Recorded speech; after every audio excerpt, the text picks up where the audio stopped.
Hi friends, പുതിയ വീഡിയോയിലേക്ക് ഏവർക്കും സ്വാഗതം.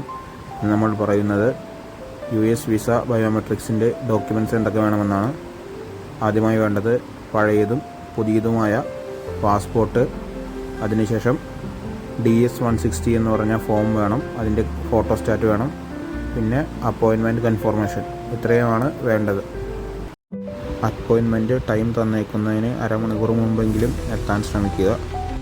സെക്യൂരിറ്റി ചെക്കിങ് കഴിഞ്ഞ് ടോക്കൺ എടുത്ത് ബയോമെട്രിക് ലൈനിൽ ക്യൂ ആയി നിന്ന് ഓഫീസർ പറയുന്ന എല്ലാ നിർദ്ദേശങ്ങളും കേൾക്കുക.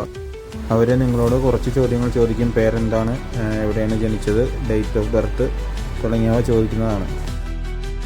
കോൺസുലേറ്റിൻ്റെ അകത്തേക്ക് ഒരു ഐറ്റംസും കയറ്റാൻ സമ്മതിക്കുന്നതല്ല. നമുക്ക് വേണ്ട ഫയലുകളും അതുപോലുള്ള പേപ്പറുകളും മാത്രം എടുക്കുക. ബാഗുകൾ അതിൻ്റെ ഉള്ളിൽ അനുവദിക്കുന്നതല്ല.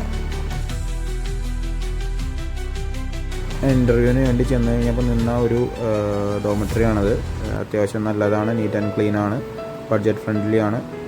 അവരുടെ നമ്പർ ഞാനിവിടെ കൊടുക്കുന്നുണ്ട്. അതുപോലെ തന്നെ അതിൻ്റെ തൊട്ടടുത്ത് തന്നെ ഹോട്ടൽ റോളക്സ് എന്ന് പറഞ്ഞ ഒരു മലയാളി നടത്തുന്ന റെസ്റ്റോറൻറ്റ് ഉണ്ട്. അവിടെ ഫുഡ് റീസണബിൾ ആണ്. ആവശ്യമുള്ളവർക്ക് അതിൽ താല്പര്യപ്പെടാവുന്നതാണ്.